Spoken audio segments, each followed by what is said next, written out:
Back, folks. It is a wonderful Thursday evening. Let's jump right into the forecast. Right now, we're going to take a look at those weather headlines, and we're looking at temperatures still in those upper 90s and those triple digits as a high pressure system is centered over Colorado and will continue to keep that high pressure for the foreseeable future, which means those temperatures are up, of course, and that also means those UV rays are up. Make sure you're wearing that sun protection. As we take a look more nationally, that's that high pressure system kind of centered over those San Juans and over Colorado as a whole right now.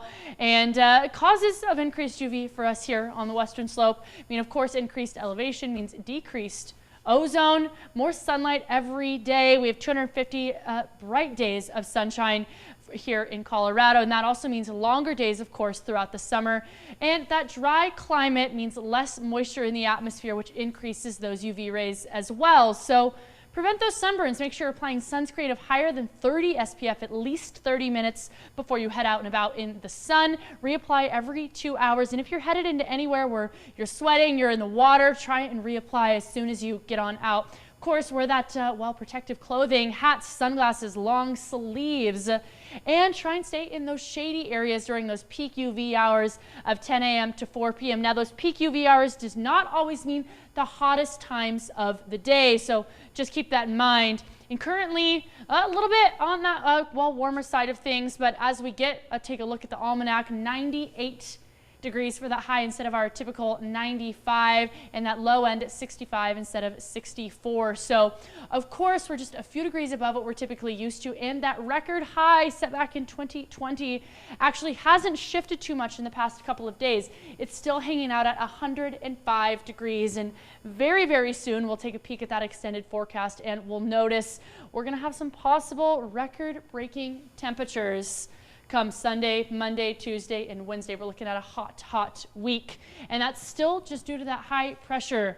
We'll notice that little bit of a lift in that flow centered over Billings, Montana. Even as we get into Friday, we're still pushing into that yellow, that orange, that red zone. Even as we get into the weekend, a little bit of a dip there. Still those warmer temperatures are hanging out, but right centered over Nevada, Washington, Oregon, that little bit of a bump, that little bit of a hill in that flow, which is what's going to give us that fat increase in temperatures. We'll notice, though, we still don't really have that much of a drought over Colorado. Over the plains, of course, we do, but pushing up from that New Mexico area is where we could start to get a little bit of some drier airs, a little bit of some drought over that Four Corners region within the next couple of weeks through the middle of July.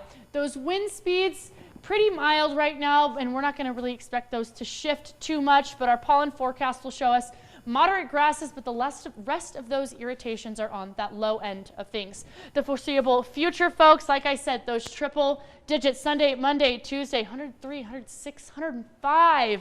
Ish, it's going to be a hot one out with lots of sunshine as that even drier air moves on in. Montrose, just about 5 to 10 degrees cooler, but even on Thursday, Montrose does look like it's pushing into those triple digits. So just about in a week is where those peak temperatures are going to happen for Montrose, but for Grand Junction, it's staying hot for the foreseeable future.